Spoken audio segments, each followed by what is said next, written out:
Hey guys, welcome back to Too Good for Drugs. This is lesson number 9. We're nearing the end very quickly, and this week is smoke screen and also the effects of tobacco use. So the last time we were together, we talked all about alcohol, and we said that using alcohol can stop your brain from growing and developing into the healthy brain that it should be. We also talked about how alcohol can affect your ability to reach your goal. So we want you to look back to workbook page 25 to the section titled Goal Buster. So what are some of the ways that alcohol could affect your ability to reach your goal? It can interfere with decision making, interfere with coordination to play a sport. It can affect your short-term memory, like failing a test or remembering simple equations, and etc. There's many different ways. That's right. So do you think someone who tries a drug will expect to be using it for many years to come?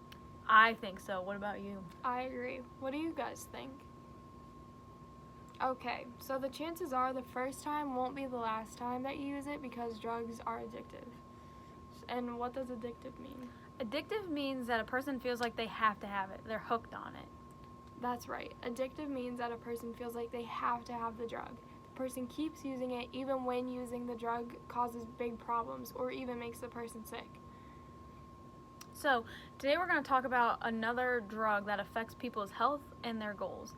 We're going to talk about the dangers of using tobacco products like cigars or cigarettes. So, as you know, all tobacco products contain a chemical that causes people to become hooked or addictive. Does anyone know the name of this addictive chemical found in tobacco products? That chemical is called nicotine. That's right. So we're going to see if you can identify some of the short-term and long-term effects of tobacco use. What does short-term mean? Short-term means it happens within a day, a week, or like a few weeks. That's right. So short-term, the effect can develop over a short period of time with tobacco use, and long-term effects develop after like a longer period of use. Yeah, like a couple months or so. So, open your workbooks to page 26 to the section titled, What Am I? In this section, you will see a series of clues to help you identify the effects of tobacco use. Read each clue and then write the effect the clue describes on the line provided. Use the word bank at the top of the page to help you. You may only use each effect once. So, who would like to read the effects listed in the word bank? I'll go ahead and read them. Okay. The effects are wrinkles, cancer, yellow teeth, a nicotine addiction, bad breath, heart disease, shortness of breath, hacking cough, and secondhand smoke. So let's complete the first two together. Number 1 says, I make smokers look older than they actually are. I often form lines on their faces. What am I? I think that's wrinkles. I agree. So smokers develop wrinkles around the eyes and the mouth. Write the word wrinkles on the line next to this clue. Wrinkles are a long-term effect because they develop after a longer period of tobacco use. So the second statement says, I make a loud, unpleasant noise. I clear poisons and mucus from the lungs. My sound often bothers the people around the smoker. What am I? I think that is hacking cough. Very good. Tobacco smoke contains chemicals that can irritate the airway and lungs, causing the smoker to cough. So we want you to write the words hacking cough on the line next to this clue. A hacking cough is a short-term effect because it can develop quickly when someone smokes. So now you guys are going to complete the rest of the activity on your own, and we're going to share our answers out loud once you're done. Okay, so we're going to go over this together. So the first question is, I make it difficult for the smoker to breathe. It's hard to run and play sports because of me. What am I? That would be shortness of breath. And that is a short-term effect because the smoke enters the lungs right away, making it difficult for the smoker to breathe. Very good. The next one is, I'm a nasty smell that comes from the smoker's mouth. People back away when the smoker talks because of me. I am caused by the buildup of chemicals that stick to the teeth, gums, and tongue. What am I? That would be bad breath, and that is because the nicotine and the tar stick to the smoker's mouth, causing bad breath to develop after a short period of use. Okay, the next example. I change a smoker's smile from bright and sparkly to dull and dingy. When smoke passes through the mouth, a sticky residue is left on me and changes my color. What am I? That would be yellow teeth, and that is nicotine and Yeah. Nicotine and tar also stick to a smoker's teeth after a short period of use. So that makes it a short-term effect. Yeah. So the next example. Smoking is the leading cause of me. I am a serious disease that can develop in the lungs, throat, and the mouth of a smoker. What am I? That would be cancer. And cancer is a irregular, uncontrolled cell growth. Tobacco users can develop cancer in their mouths, throats, and lungs after a longer period of use. And that's not good. That is not. So the next example is I'm a disease that develops because smoking causes problems with the heart. What am I? That would be heart disease, and that is because nicotine in the body causes the heart to beat much faster than normal, and the blood vessels get smaller.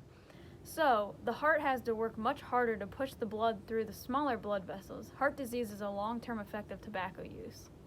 Okay, the next example is I cause tobacco users to crave and to want to use tobacco products all the time. Because of me, smokers think they need tobacco even though it is harmful. What am I? That would be nicotine addiction, and that would be a short-term effect because nicotine addiction is a person feels addicted right after they've had one cigarette. That's right. The next example. I am the reason tobacco users spend so much time outside and away from their family and friends. What am I? That would be secondhand smoke.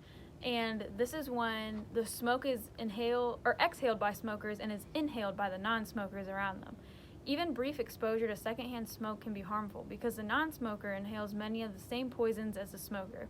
If you have to be outdoors and around a smoker, excuse yourself from the area, or you can politely ask them to go outside and smoke so you're not exposed to the chemicals. Okay, number 2 is the happy ending. So some people don't think about how much a quick decision to use tobacco can affect their future and their ability to reach their goals. Why do you think people want to try it in the first place? It could be because of peer pressure, they think it's cool to smoke in, they want to fit in, and etc. So that's right. Someone might want to try it just because someone pressures them to do it or because they want to fit in. So how many of you have done something you knew you shouldn't do just because you wanted to fit in? I'm sure there's a couple of you out there, so that's okay. We've all been peer pressured into something. Often we think of our peers expect us to go along with them, when in reality they are more concerned about themselves and what others think about them. So, you make your own choices about what you think you should do and shouldn't do. You will respect yourself more because of it, and so will others. So, let's practice refusing peer pressure in situations that involve tobacco. So, next you're going to raise your hand if you can name one of the 9 peer pressure refusal strategies. Okay, some of these strategies include saying no, walking away, ignoring, stating the facts, being a broken record where you just repeat your answer, reverse the pressure, make an excuse, steer clear where you kind of ignore the situation or a better idea. So, look in your workbooks to page 27 to the section titled Clearing the Air. So with a partner, you're going to write down the ending to the peer pressure situations involving tobacco. In each scenario, you will help someone refuse peer pressure by using a refusal strategy from the strategy bank. Next, you're going to write down what the person could say on the lines provided. Don't write the title of the strategy, just write down what the person could say to use the strategy. So, for example, if the peer pressure situation said, I dare you to smoke this cigarette, what could someone say to refuse the pressure using state the facts? For example, I could say, I don't want bad breath, and smoking gives you bad breath. Smoking causes shortness of breath, and I want to be able to breathe. You could also say, I don't want yellow teeth. Yep, sounds good to me. So you're going to be prepared to act out the scene with your partner. Use assertive communication for the character that refuses the peer pressure. Then as a class, we're going to guess which strategy you guys used. You may only use each strategy one time. Okay, so the first strategy is with Jamal and Evan, and Jamal says, I took a couple cigarettes from my mom's purse last night. Let's try them. So, what do you guys think Evan would say? You guys can share out. The next strategy is between Brad and Chris. Brad says, my brother gave me some chewing tobacco. He said everyone uses it. Do you want to try it? What do you guys think Chris would say to this? Next, Kelly and Tessa are having a conversation. Kelly says, if you're really my friend, you'll try the cigarette with me. What do you guys think Tessa would say to this situation? The next situation is between Jada and Misty. Jada says it's just one puff of a cigarette. It's no big deal. What do you think Misty would say to this situation? And the final example is between Mike and Dawn. And Mike says, don't be a chicken, try this cigar. And lastly, what do you think Dawn would say to that? So we want you to read over your answers and just keep those in your head because they're good ideas to have if you're ever put in a situation where you're pressured. I agree. So number 3, be tobacco free. So do you think all your friends will make the decisions to be tobacco free? You can write down your response and think about it. The good news is most kids your age decide not to use tobacco. Most kids know it's safer to never start. So we're going to take a look at some of the benefits of not using tobacco. To end today's lesson, we will play a game called Don't Start to identify some of the benefits of not using tobacco products. So your class is going to be divided into 2 teams, Team A and Team B. So next you're going to have cards. I don't know if you guys will actually have them, but the premise of the cards is to have like a don't start card and then a do start. So the cards in your hand will name some of the benefits of not using tobacco products. Yeah, so to play the game, a volunteer from Team A will come to the front of the classroom to select a benefit card and to draw a picture of the benefits on the board. The volunteer cannot say or write any words about what is on the card. Students on Team A will have 1 minute to guess the benefit. If you think you know the answer, raise your hand and your teacher will call on you to answer. You may continue to guess until you guess correctly or until 1 minute is up. If Team A guesses correctly, the team earns a point. So Team B will follow the same procedure, and if you have any questions, you guys can talk amongst yourself, or I'm sure your teacher would be happy to answer them for you. So go on ahead and start the game. Okay, so the first card that you would have is fresher breath. And that is non-smokers are more likely to have fresher breath. They don't have the chemicals found in tobacco products or smoke that clings to the insides of their mouth. Very good. A next example that you would see on a card is more money. So tobacco products are expensive, and non-smokers have more money than smokers to spend on other things. The next one is happy heart, and that is non-smokers have healthier hearts and a lower risk for heart disease than smokers. The next example on your cards is whiter teeth. So non-smokers have whiter teeth because the nicotine from tobacco products is not staining their teeth. The next one is smell good, and that is non-smokers are more likely to smell better. Their hair and clothing do not smell like smoke. Smokers experience a dulling of their senses, so they aren't able to smell as well or taste foods as well as non-smokers. Non-smokers also have a better sense of smell and their food will end up tasting better then. So the last example on your cards is healthy lungs. So non-smokers breathe easier and are more likely to enjoy exercise and playing sports than people who smoke. So excellent job, guys.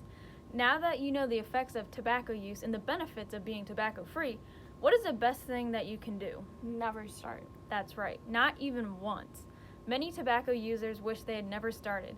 Quitting tobacco products is extremely difficult, but not impossible. The good news is when a person quits tobacco use, the body starts to heal.